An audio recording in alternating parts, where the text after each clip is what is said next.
lahat ng maligayang siya'y narito sa Amen. Amen. Salamat sa Panginoon na mula pa kaninang umaga ay nadama ko na ang presensya ng ating Panginoon. Salamat sa kanyang pag-iingat sa bawat isa sa atin. Nakarating sila Marinaw at kanyang minamahal na asawa, si Paring Paps. Dahil din yung tatay nila, nanay nila, Brother Ricky at si Lloyd. Salamat na nakarating din sila ng maluwalhati dito sa ating bayan. At sa bawat isa pong narito, ang maligayang siyempre sa Amen. Ang pinagpala na ng Panginoon sa ating paaralang lingguhan at sa mga awitin nating narinig ay sa dinding Amen. Salamat sa Kanya na sa mga awitin pa lang, alam kong ang ating Panginoon ay handa na magpala sa bawat isa. Ang hinihiling lamang ng ating Panginoon sa umagang ito ay magkaroon tayo ng pusong laging handang makinig, handang pagpalain ng ating Panginoon dahil siya yung dakilang guro ng ating buhay. Salamat na ako rin ay nagtitiwala sa ating Panginoon. Sabi nga sa awitin, I can trust Jesus. Dahil hindi tayo nagtitiwala kailanman sa ating mga sarili, kundi sa kakayanan ng ating Panginoon sa bawat isa, na siyang nagbibigay sa atin sa bawat araw ng kanyang mga salita. Salamat na kailanman ay hindi nagpabayang ating Panginoon upang tugunan ang pangangailangan ng bawat isa sa atin. Nilit ko pong lahat tayo ay tumayo. Ating buksan ang ating mga Biblia. Dito po sa 2 Peter chapter 1 verse 10.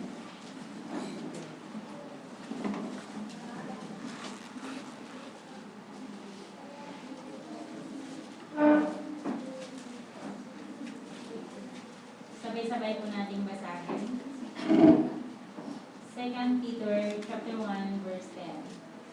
Kaya mga kapatid, lalong pagsikapan ninyo na mga panatag kayo sa pagkatawag at pagkahirap sa inyo, sapagkat tutuloy ninyo ang mga bagay nito ay hindi kayo mga titisot kailanman. Tayo po'y dumalangin, hiling natin kay Sister Paz ang pagmuna.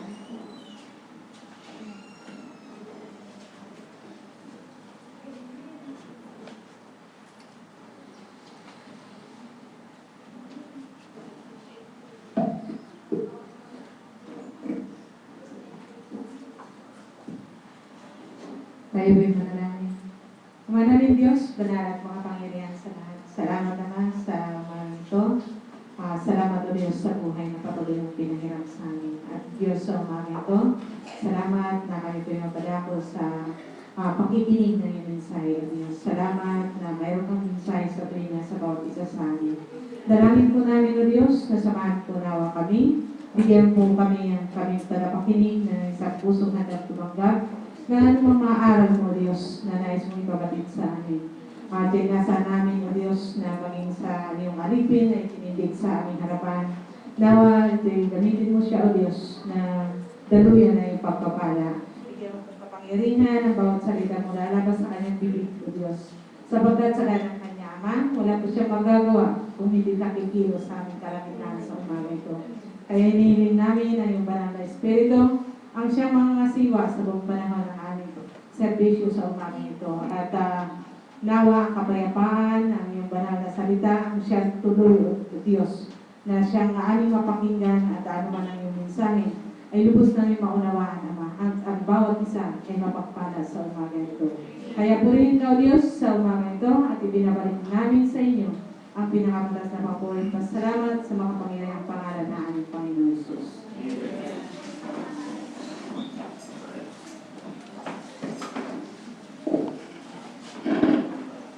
Ng ating pag-aaralan ay the evidence of our salvation. Sinasabi nga po dito sa ating teksto, 2 Peter, basahin ko po siyang muli. Chapter 1, verse 10. Kaya mga kapatid, lalong pagsikapan ninyo na mga panatag kayo sa pagkatawag at pagkahirang sa inyo, sapagkat kung gawin ninyo ang mga bagay na ito, ay hindi kayo mga titisod kailanman. Kaya nga po, bilang mga anak ng Diyos, na nagsasabing mga Kristiyano sa umaga ito, if we say that we are saved, if we say that we are a child of God, there is an evidence, there is a proof that is seen in us. Mayroong nakikita sa atin. What is your ground? You are telling this morning that you are a child of God. Example, sasabihin ng isang tao, anak ako, o ako yung tagapagmana ng mga ayala. What is your proof of telling this? Of course, first of all, kinikilala ka na ikaw ay member ng family nila, di ba? Especially the father. He will acknowledge you to be his son or daughter. Kinikilala ka niya. And one of the grounds that you are the heir of that family is that you have an authenticated birth certificate that comes from the registered, you are registered from the National Statistic Office, di ba? Ebidensya na yon na ikaw isang tagapagmana at ikaw ay kabilang sa malingal na pamilyang iyan. Ganyan din po in spiritual realm. Sa tunay na buhay ng isang Kristiyano, kinakailangan mayroong proof. There's a mark that you are saved, that you are a child of God, that you are living a Christian life. Kaya mga minamahal ang salita ng Diyos sa umagang ito. Ito ay buhay at mabisa. Ito ay liwanag sa bawat isa sa atin. Hindi niya sasabihin na napakabait natin, kundi ito yung sasaliksik sa puso ng bawat isa. Bakit? Sapagkat mahal tayo ng ating Panginoon. What is that evidence? Una, evidence of faith.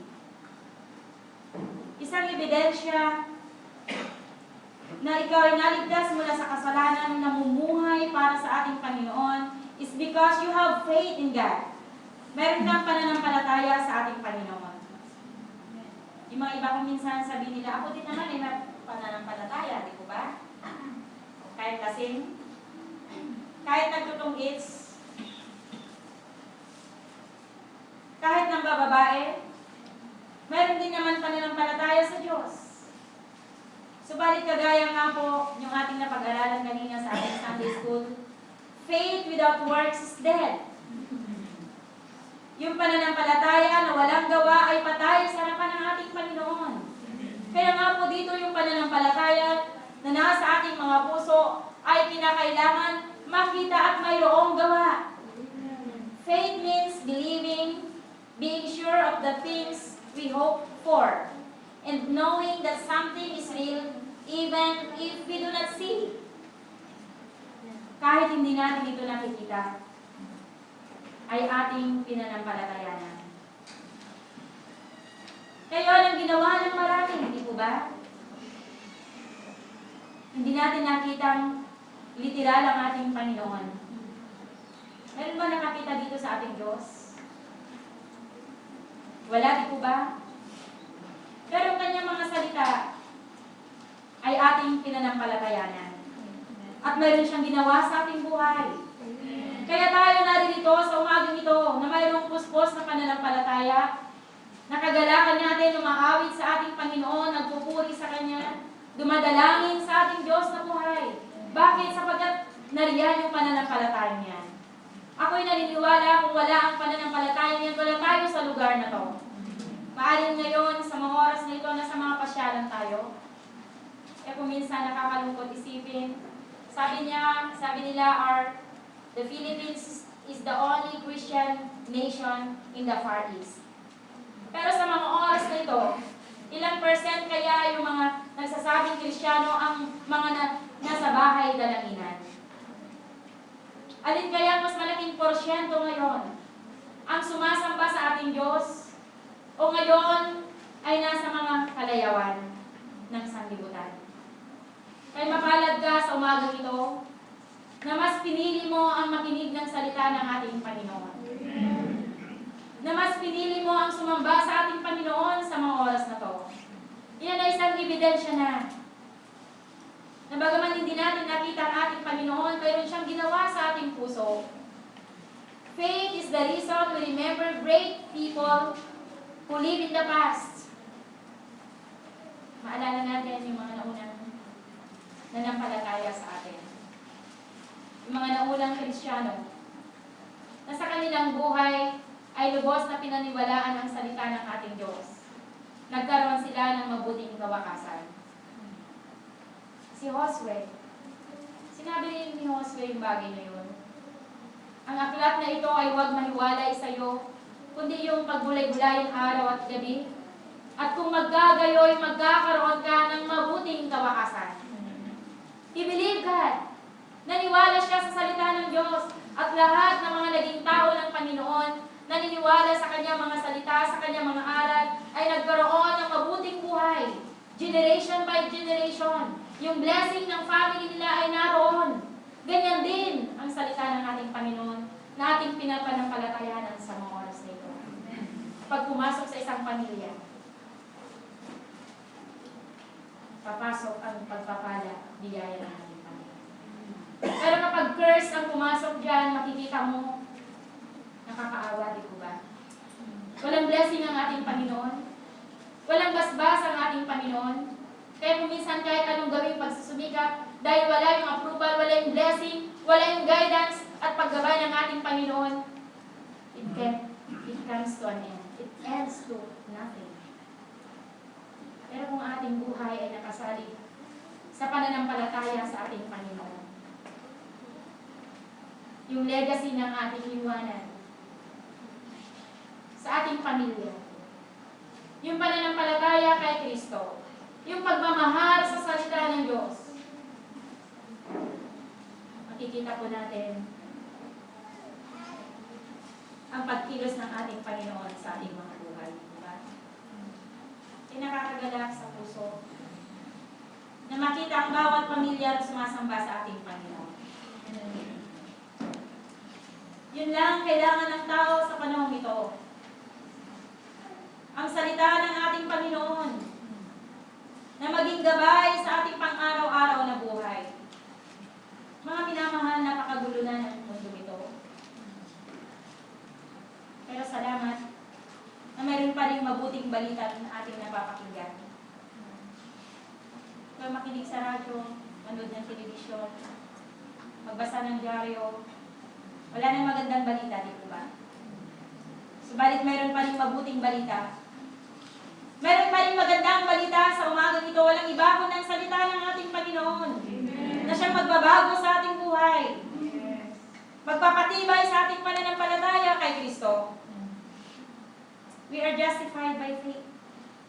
Sa pamamagitan ng pananampalataya, tayo ay inaaring ganap. Sabi po niya dito sa Ephesians chapter 1, verse 7. Nasa Kanya mayroon tayo ng ating katubusan sa pamamagitan ng Kanyang dugo, sa kapatawaran ng ating mga kasalanan, sa mga kayamanan ng Kanyang biyaya. Sa pamamagitan ng pananampalataya, tayo ay napapatawad sa ating mga kasalanan. We have redemption through His blood.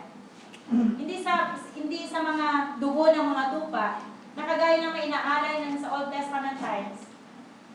Nag-aalay sila ng mga handog na susunugin, ng mga tupa, the best of their,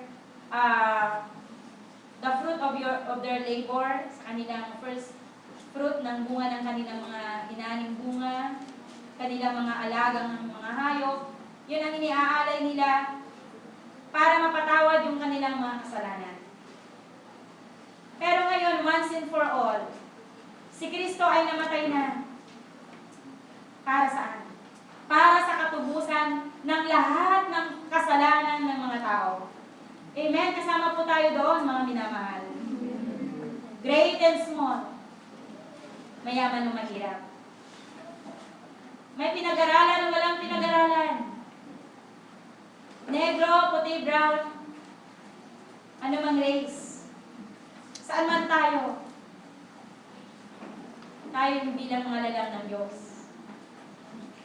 Mapapatawad tayo sa pamamagitan ng pagsisisi sa ating mga kasalanan. Subukan na po ba natin magsisi sa ating mga kasalanan? Kahit yung mga maliliit na kasalanan na ating ginagawa. Ano po ba yung pinakamaliit na kasalanan na maaaring gawin ng isang tao? Walang iba kundi yung pagsisinungaling, di po ba? Wala naman kasing batas na kapag nagsinungaling ang tao, ikukulong siya sa bilibid prison. Wala, di po ba? Pero sa harapan ng ating Panginoon, yung maliit at malaking kasalanan ay parehong pagbabayaran ng tao sa kanyang harapan. Why? Bakit, mga minamahal? Dahil yung dugo ng ating Panginoon ay nabuhos sa krus ng Kalbaryo para tubusin ka, para linisin ka. Kahit sa mga maliliit na kasalanan na yan, lilinisin ka ng ating Panginoon. The forgiveness of sins according to the riches of His grace through faith. When we come to Him with a repentant heart, we are forgiven. What is the proof that you are forgiven? Ano yung katunayan na kayo pinatawad ng ating Panginoon sa iyong pagsisisi sa altar ng panalangin? You must believe in God na ikay kanyang pinatawad. At isang ebidensya, binago niya ang iyong buhay. Mayroong pagbabagong naganap, mga kapatid, sa iyong buhay. Like an ugly worm to a beautiful butterfly. Yung ugly worm, yung caterpillar, di ba? Dati napakapangit niya. The life cycle of a butterfly. Napakapangit ng uod. Sinong takot sa uod sa inyo? Ako takot din ako sa uod. Yung lalo yung mapangit, tapos may sumay-sumay pa. Ganun yung tura ng caterpillar, di ba? Nandun yan sa puno. Pero after that, after several days, nasa kukon na siya, di ba? Hindi ko alam kung ilang days, 14 days ba? And then, ilang days? Alam ko 14 days, hindi ko alam, search nyo na lang. After several days yan, lalabas na siya, napakagandang paro-paro, butterfly. Comes out with different colors. Maganda. Ganyan ang gagawin ng kaligtasan sa buhay ng isang tao. Ganyan ang gagawin ng ating Panginoon sa isang tao na nampalataya sa Kanya. Binago ang kanyang buhay. Yan ang ating pinagpapasalamat sa Diyos sa mga ginawa niya sa buhay ng bawat isa sa atin. Ako noon, iniisip ko, mabait na rin ako. Pero palalaban din ako noon. Lumalaban din ako sa aking mga magulang. Sa aking ate. Naghahabulan kami sa bukid. Maluwang yung bukid sa akin. Nahabol niya ako ng sandok. Hindi niya ako mahabol. Wala namang mabibigat na kasalanan ginawa. Pero alam po ninyo, sabi nga sa banal na kasulatan sa Romans 3:23, na ang lahat ay nagkasala at hindi nakakaabot sa kalwalhatian ng Diyos. Lahat ng tao. Sinasabi po dito sa mga awit, chapter 51:5.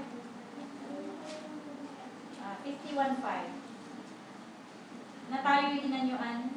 Narito ako inanyuan sa kasamaan at sa kasalanan ay ipinaglihi ako ng aking ina. Ipinaglihi tayo sa kasalanan dahil sa ating mga ninunong Adan, si Adan at si Eva. Kaya nananalay tayong kasalanan sa ating puso. Kaya makikita mo yung likas ng isang tao na siya'y makasalanan. Tignan mo yan si Jean, ating angel. Sabi natin angel yan, kapag gutom siya, at hindi mo kaagad-agad bigyan ng dede, matagal mo siyang bigyan, tapos Pagbigay mo sa kanya, dahil nagtampo na siya, itatapon mo niya bote kung bote ang ano niya. Magagalit, iyak mo, ilalabas mo na niya ang kanyang mga sama ng loob. That is the nature of man. That is the nature of man. Meron siyang kasalanan. Sinasabi dito sa banal na kasulatan, sa 51:5, at sabi niya, at sa kasalanan, ay ipinaglihi ako ng aking ina. Kaya tignan ninyo, paglaki ng tao, padagdag ng padagdag yung ginagawa niya. Kasalanan. At yan yung dahilan kaya si Kristo ay namatay dun sa krus ng Kalbaryo. Upang tayo tubusin sa ating mga kasalanan. Amen? Amen.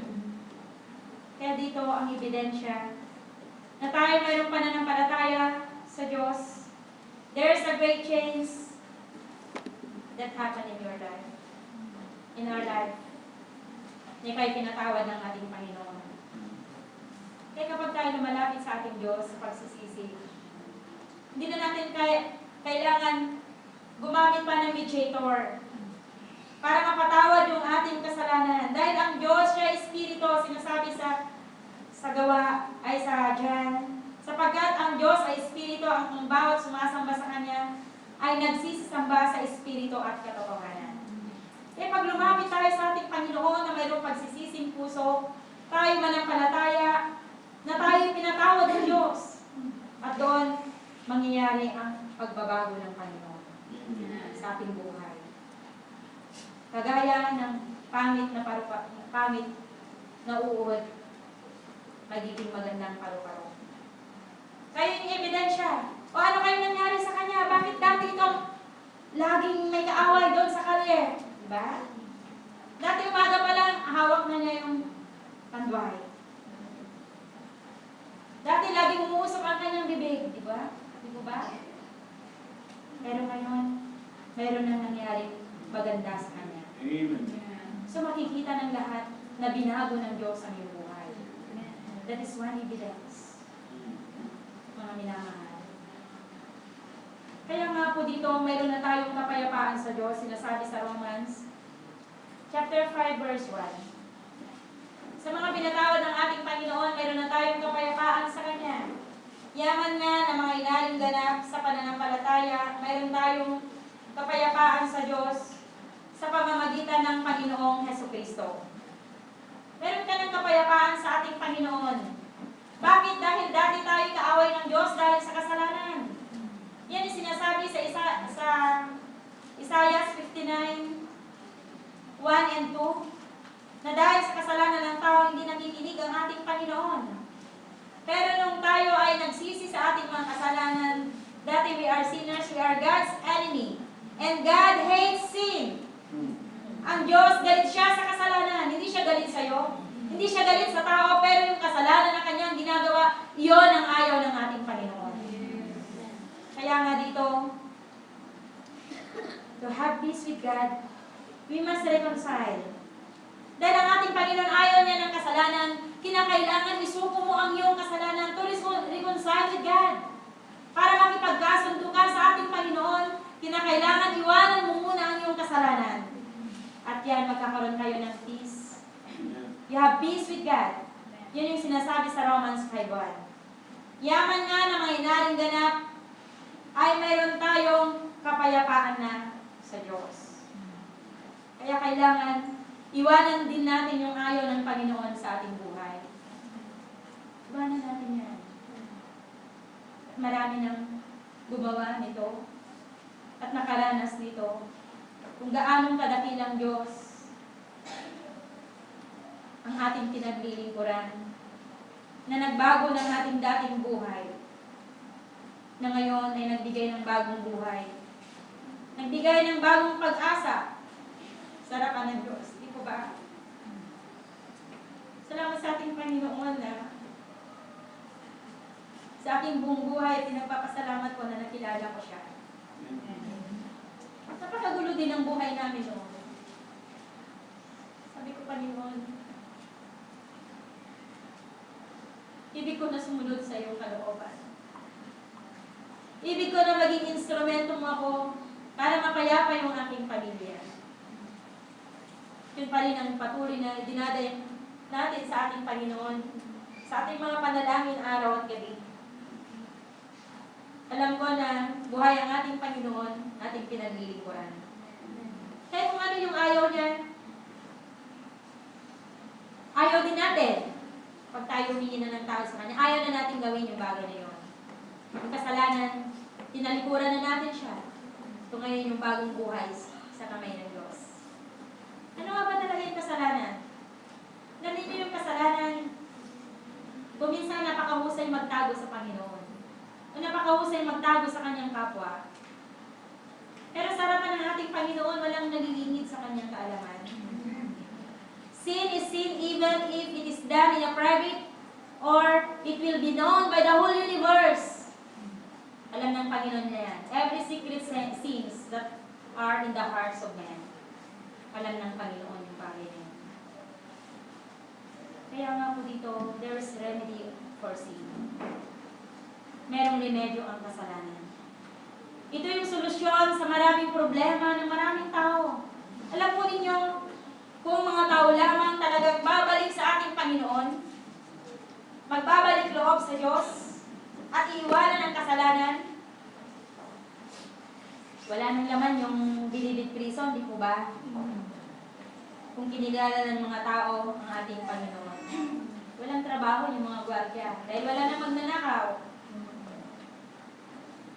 Wala nang susuportahan ng gobyerno, bawas na sa budget sana ng gobyerno.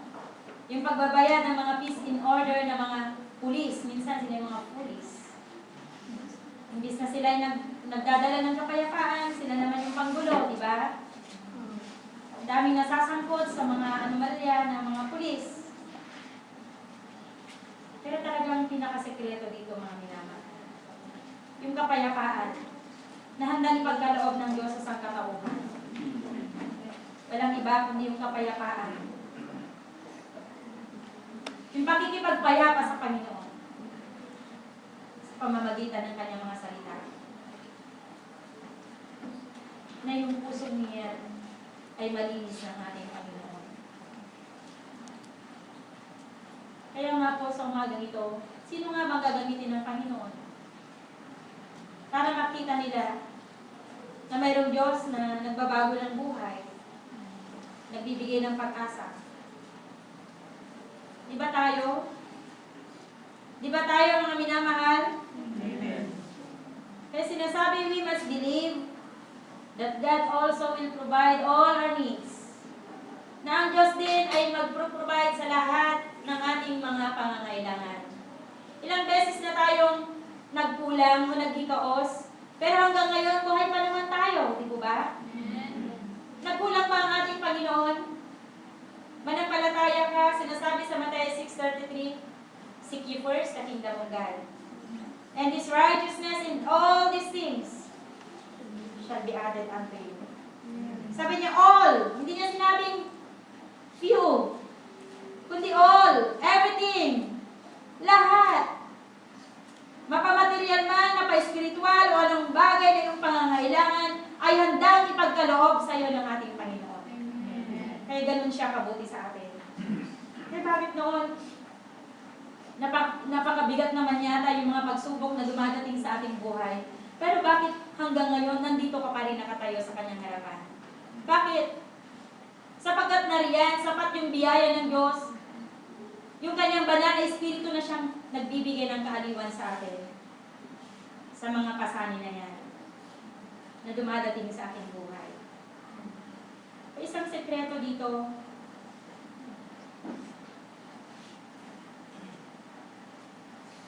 na pagkakalob ng Diyos ang ating mga pangangailangan, kailangan unahin natin siya. Kapag sinabi niyang una, hindi mo sasabihin pangalawa, hindi mo sasabihin pang-sampu lang siya. Number 1 siya sa iyong listahan. Sa paggising mo sa umaga, number 1 ang ating Panginoon. Paggising mo pa lang, pinagtatagubilin mo na sa ating Panginoon ang iyong mga paglakad. Unahin mo siya. Dahil hindi mo alam yung kakaharapin mo. Pagbulaga mo sa pintuan, mayroon na palang panganib o mayroon na palang mitsa sa iyong buhay. Pero kung naipagtagubilin mo na yung buhay mo sa Panginoon, Panginoon, sa iyong tulong mong kakayanin totoo. Eh wala ka ng pangamba. Dahil pinagtagubilin mo na yung buhay. Maging yung buhay ng iyong pamilya. Di po ba? Di po ba mga minamahal? Maging yung ating mga mahal sa buhay. Kaya nga dito, seek ye first. Kailangan natin siyang unahin. Unahin siya. Minsan ang tao nasusobrahan na ng karireklamo. Pero kung titignan naman natin, mas maayos pa yung ating kalagayan sa iba. Baka natatagpuan na tayo ng Diyos na in a complaining counter in our life. There is discontentment in our life. Sa kamay ng Diyos, mayroong kakontentuhan, di po ba? Mayroong satisfaction. So, mayroon din tayong thankful heart kapag contented ka. Meron pa ba tayong mga katotoo? Mga kabataan na naririto? Meron ba tayong dapat ipagpasalamat sa ating Diyos sa bawat araw? Mga ginagawa ng ating mga mahal sa buhay, ng ating mga magulang, minsan sagana, sobra.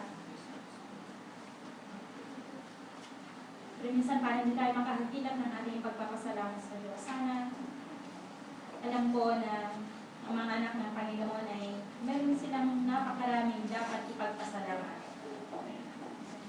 Minsan yung manok, kalaykay ng kalaykay, pag uminom siya, thank you Lord, bukas kakatayin siya. Pero naging thankful siya, di ba?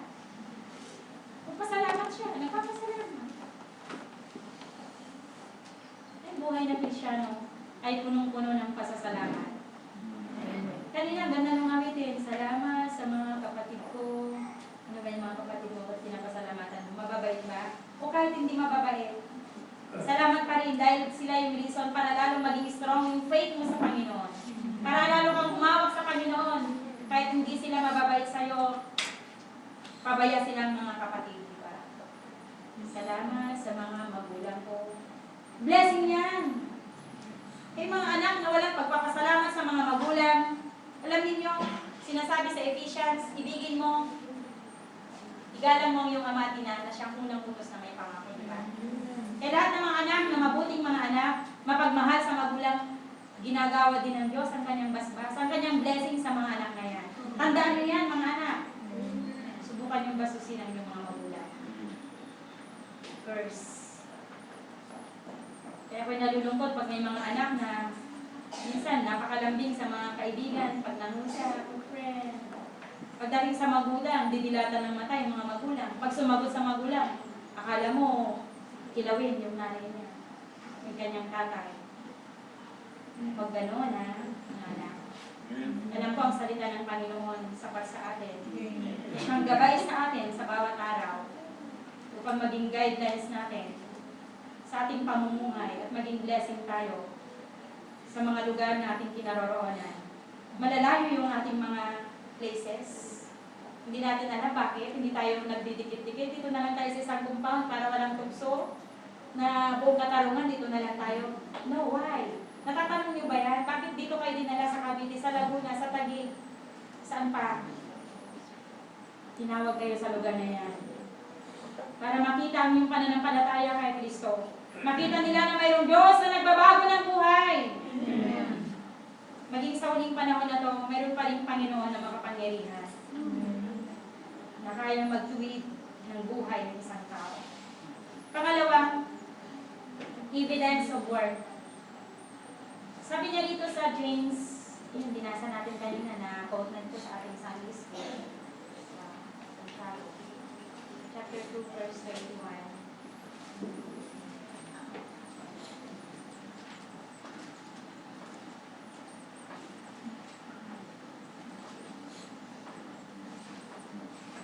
Hindi baga ang ating amang si Abraham ay inaring ganap sa pananampalataya ng mga gawa dahil sa kanyang inihain si Isaac na kanyang anak sa ibabaw ng dambana.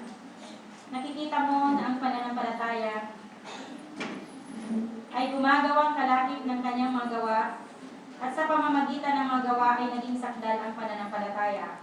dito sa verse 20, yun yung kanina, yung Santiago 1:22, yung pananampalataya na walang gawa ay bao.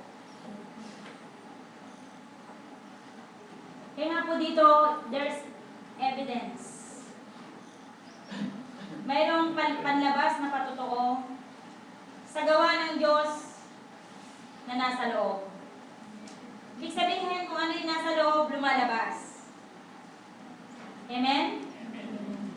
Kung malinis ang iyong puso, malinis din ang iyong pananalita.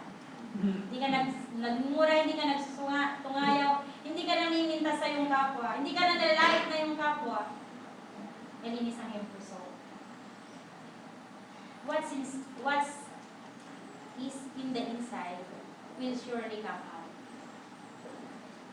Mabuting kalooban, lumalabas din po yan. You need not to talk sometimes. Sometimes, naipagsigawan na natin yung ating mabubuting gawa o yung ating gustong gawin pero hindi pa natin nagagawa.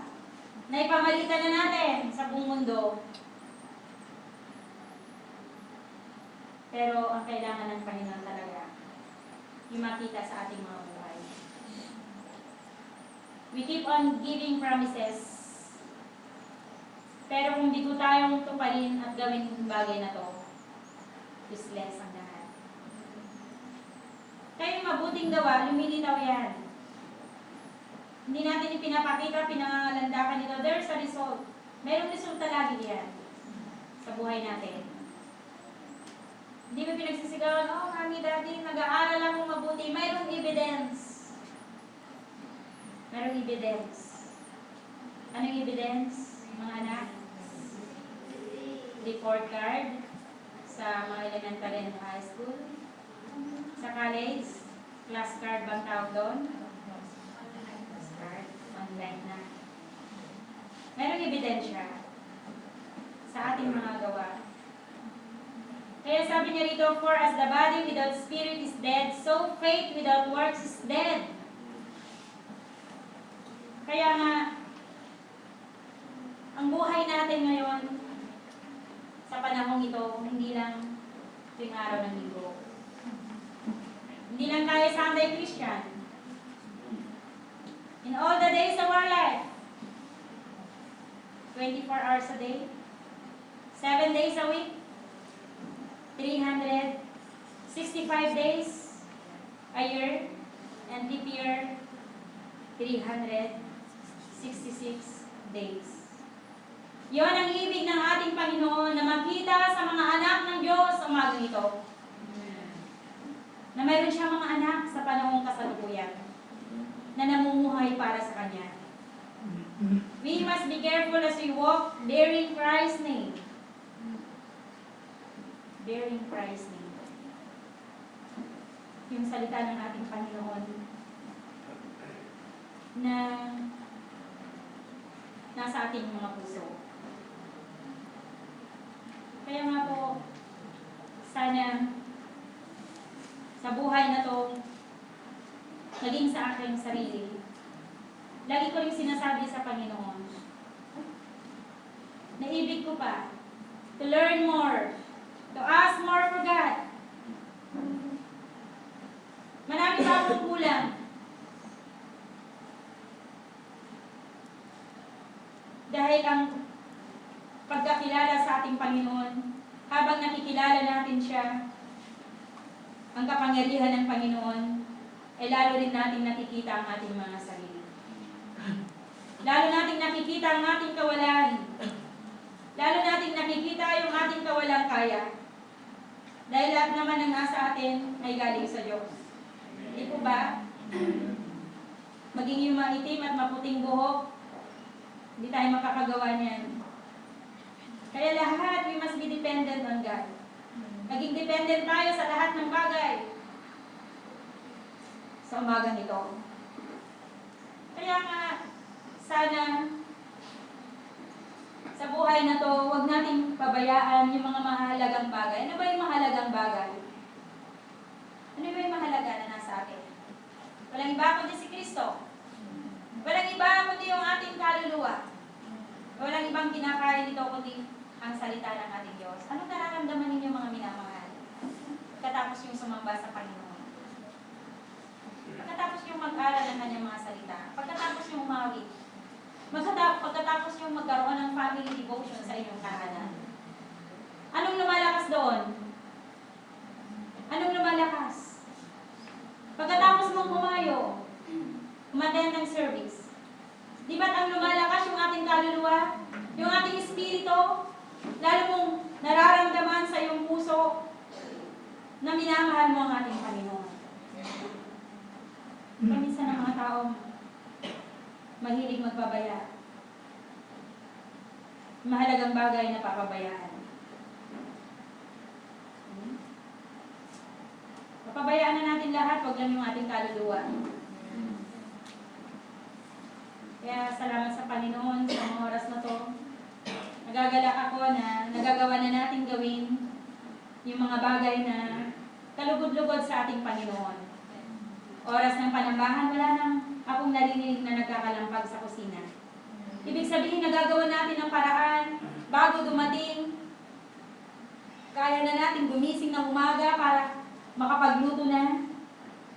Para pagdating ng pagsamba ay yung full attention natin ay nandito na tayo. Amen? Puri ng ating Diyos. Na kaya pala natin gawin. Na number 1 ang ating Diyos sa ating pagtungo sa lugar ng katarungan. Kaya nga, kapag mayroon tayong init sa ating Panginoon, mayroon tayong init, mayroon kang gana sa mga bagay na espiritual. Sa panalangin, meron kang gana, di ba? Hindi mo tinutulugan ng mga panalangin. Kaya mag-alarm clock ako, gigising ako ng maaga para mag-pray. Pinapatay-patay lang naman yung alarm. Kaya sa umagang ito, ibig ng Diyos na magkaroon tayo ng kagalakan sa ating mga ginagawa, di ba?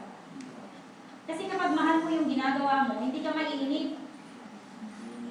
Amen? Kaya makikita mo minsan kung yung kapatid mo ay mainit, o parang wala nang gana sa kanyang buhay espiritual. Kapag ang isang tao nakatuon ng kanyang puso sa mga bagay na pakinabang na material, wala na.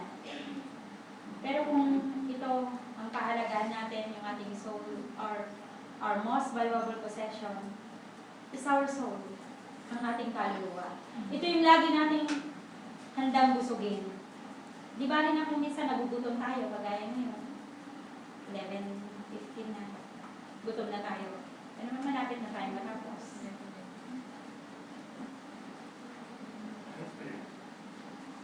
Mayroong gawa. Meron silang nakikitang gawa. Pangatlo, evidence of obedience. Meron tayong masunuring puso. Obedience is the approach of sanctification. Kapag meron tayong masunuring puso, madali tayong malilinis ng ating Panginoon, mapapabanal ng ating Panginoon. Sabi dito sa 1 Peter chapter 3 verse 20.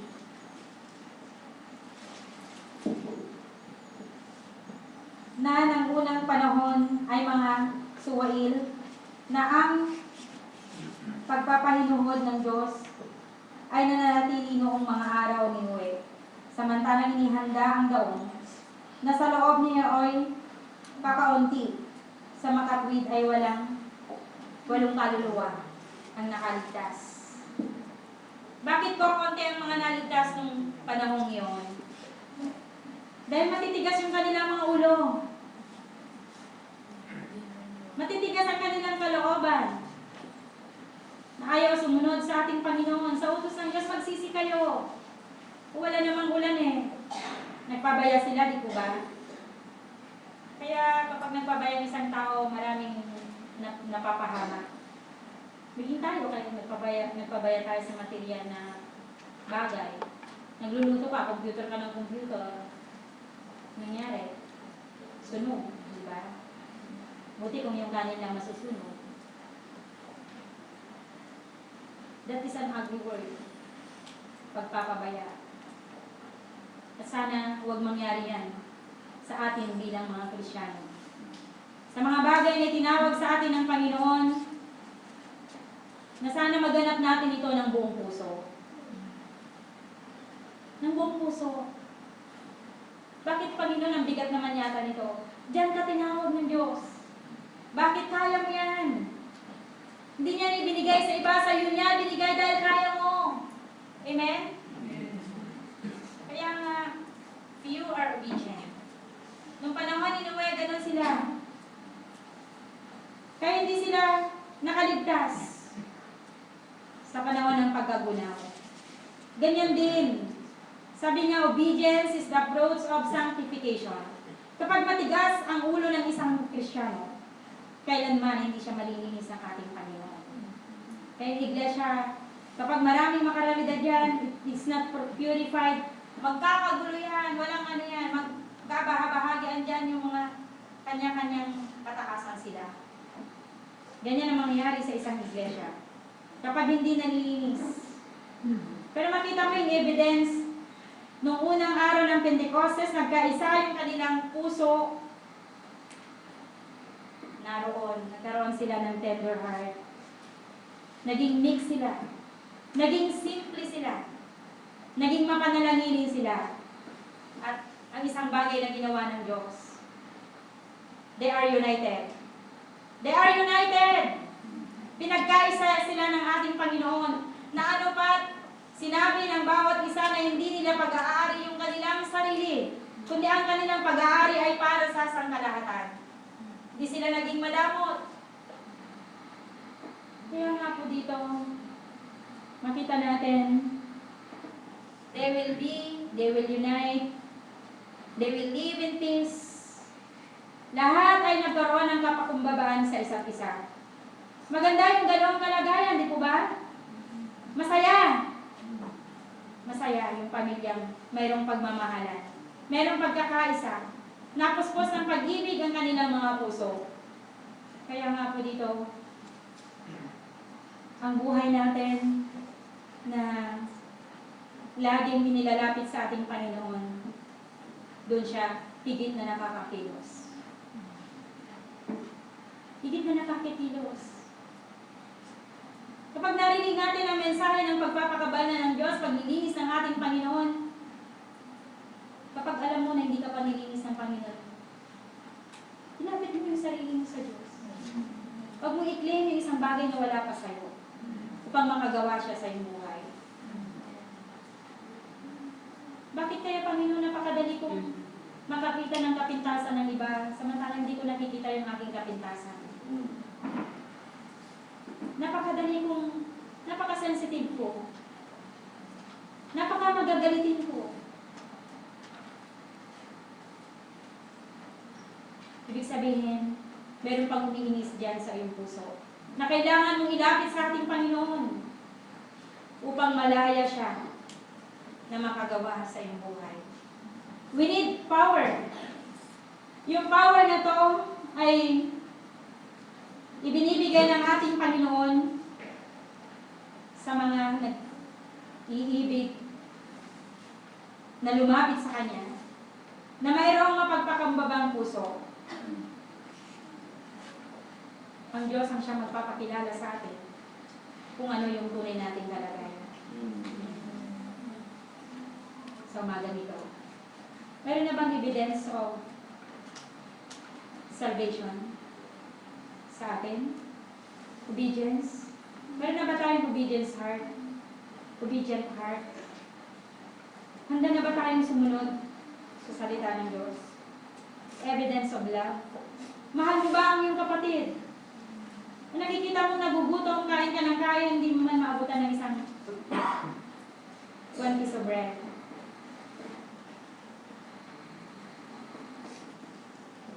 Evidence of love. Mahal mo ba siya? Kinikip mo ba siya? Iniingatan mo ba siya? Evidence of the Holy Spirit. You need not to have much money to have power. You need the Holy Spirit to have power. Kailangan mo yung banal na Espiritu ng Diyos para ikaw ay nagtatagumpay sa bawat araw. Natagumpay na po ba tayo? Natagumpay na ba yung bawat araw na lumilipas sa ating buhay? Pag sinabi sa'yo ng yung inner man, sabihin sa'yo ng yung konsensya, hindi pa. Ibig sabihin, kailangan mo pa ang ating Panginoon. Kailangan pa niya ng deeper work sa iyong puso upang malaya siyang makakilos at malaya ka rin niyang magamit na isang malinis na kasangkapan. Alam po ang ating Panginoon, noon hanggang ngayon, isa pa rin ang kanyang panawagan. Tumatawag siya ng mga instrumento na mga malilinis na mayroong mga mapagpakumbabang kalooban sa mga ganito na kanyang magagamit to accomplish his mission in this world na ipalaganap ang kanyang ebanghelyo. Baka isa ka sa mga tinatawag ng ating Panginoon. Dahil alam mo sa iyong sarili na mahal mo ang ating Panginoon, na mahal mo rin ang kanyang mga salita, na ikaw ay meron yung characteristics na talagang hinahanap ng Panginoon bilang isang Kristiyano, ay nasa iyo na sa umaga nito. Kulang na lang ang paglapit. Kulang na lang ang paghahandog sa iyong buhay sa ating Panginoon upang higit ka magkaroon ng kapangyarihan para gawin ang kanyang kalooban sa umaga nito.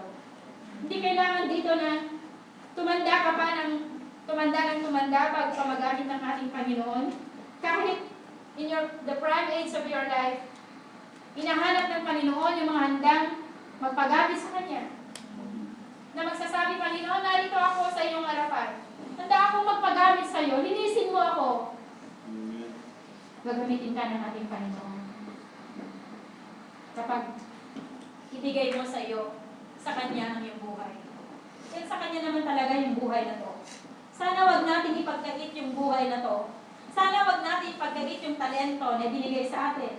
Yung lakas, yung panahon, o ano man na pinagkatiwala sa iyo ng Diyos. Sana may handog nating lubusan sa Kanyang harapan.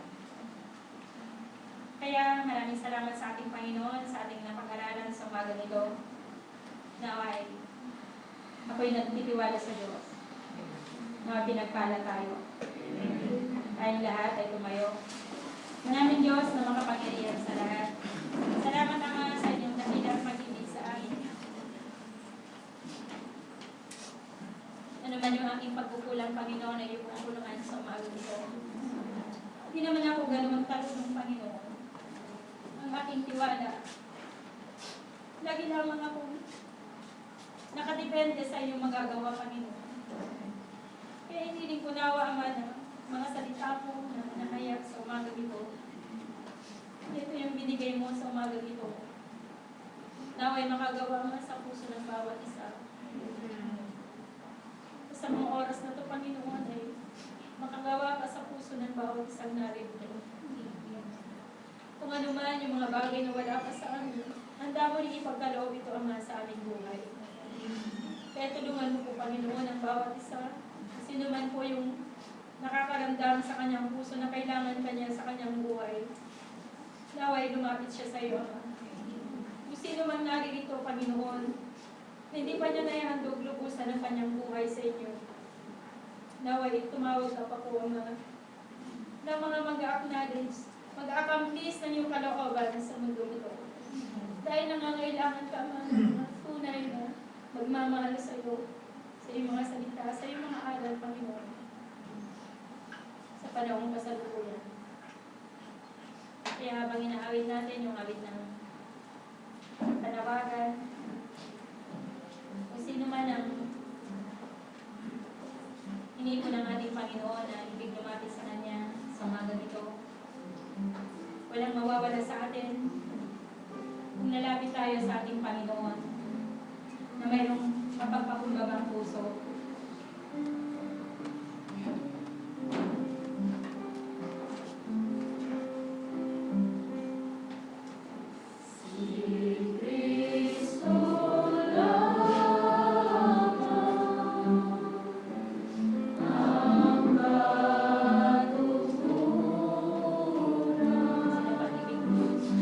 Lumapit sa ating Panginoon.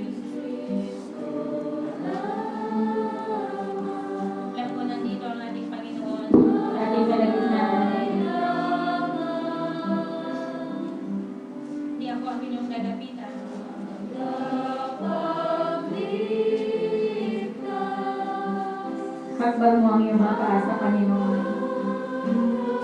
Bakit hindi mo siya subukang lapitan sa umaga dito? Mayroon nga mabigat na mga suliranin. Bakit hindi mo ilapit sa ating Panginoon?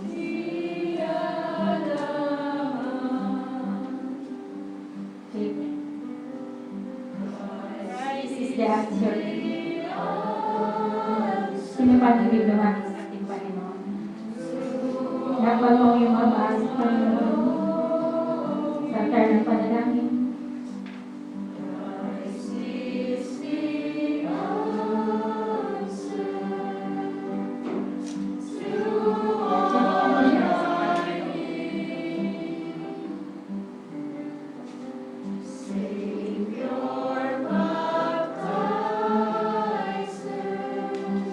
Meron pa.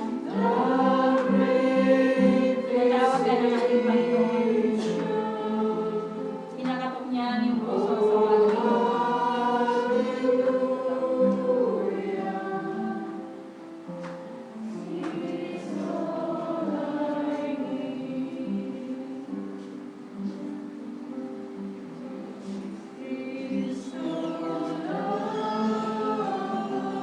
Si Kristo lamang ang katugunan.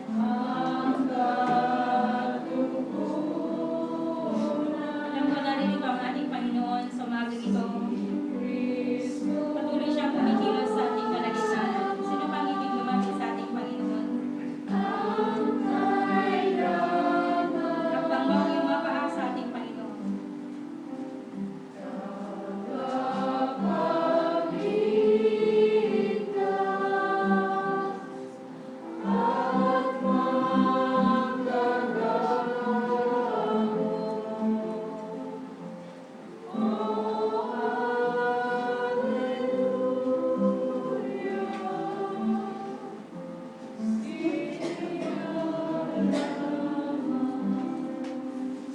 Salamat sa ating Panginoon sa umaga nito, sa mga mahalagang kaluluwa na lumapit sa altar ng panalangin na naman ang kanilang mga hinihiling sa Panginoon. Alam ko, narito ang ating Diyos upang pagkaloob ang kanilang mga pangailangan.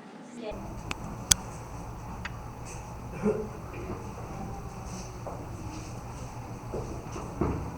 Manaming Diyos na banal ang mga pangyarihan sila. Binubuhat mo namin naman sa umaga nito. Sa inyong pagsama sa bawat sasabi ng mga. Salamat po Ama, manaming na umaga ang aming Diyos hanggang sa oras na ipapinaming Diyos. Sapat po ang aming Diyos ay nangyayaya. Sapat na yung mga ilanitama namin Diyos. Ang nakaturo at sumuway sa bawat sasabi ng aming Diyos. Ang banal, salamat po sa inyong mga salita na pinahayag sa umaga ito Ama. Yung mga katunayan ng mga aming Diyos na lahat ng bagay na kayo'y aming tanggapin sa aming buhay ang aming Diyos. Ang banal, salamat po Ama na binigyan niyo ng mababang puso bawat isa ng aming Diyos. Inangkin namin sa aming sarili na kami kasalanan sa inyong dakilang harapan. Kaya kami Ama nagtamo ng iligtasan mula sa inyo Ama. Salamat po Ama sa totoo ng pinakamahal na nabubuo para sa bawat isa sa amin naman ng Diyos. Salamat po Ama ng Diyos na kami binigyan niyo sa inyong Panginoon. Ilangin namin ang mga kapatid sa umaga ito. Nagpakababal sa inyo pinangarapan. Lumapit sa inyo maraming Diyos. Salamat po yung kanilang pangangailangan. Tumugdan namin pagkaroon niyo po sa umaga ito Ama. Alam po namin na nandun ang kanilang kamapaan naman. Dahil sa kanilang mga sarili na sila yung walang magagawa. Niyaasong man nila ang kanilang mga sarili na maraming Diyos. Alam po namin ang mga bagay na ito. Ikaw ang pagmagdugod sa inyo na kanilang harapan Ama. Huwag gamitin niyo po sila Ama na maglinis na kasangkapan ng aming Diyos upang patuloy naman na inyong mga salita ito maghanap po Ama. Salamat din po sa aming mga minamahal na bisita na aming nakasama sa araw na ito. Gagala ang aming puso na Diyos, nakikita po namin na inyong kapangyarihan naman aming Diyos. Nakaliibig nyo ng bawat isa naman aming Diyos. Kaya hindi mapahama kung hindi magtungo ng kaligtasan naman. Salamat po sa bagay na inyong Lord. Patuloy niyo po. Bigyan sila ng aming Diyos na ang kababawan loob Ama at pagkakataon muli na sila ay aming mga kasama kayo lubos na magpaunawa ng iyong mga salita sa kanila namin, Diyos. At alam po namin na kami umangasa na ang iyong mga salita namin, Diyos, ay hindi po babalik na walang bunga namin, Diyos. Salamat po, Ama, sa bukay na inyong gawain sa araw na ito. Wala po kami magagawa, Ama, kung hindi Diyos. Ibalik po ang namin, Diyos. Lahat ng kapurihan, kayo po ang aming tinataas sa umagang ito ang aming hinahatigan.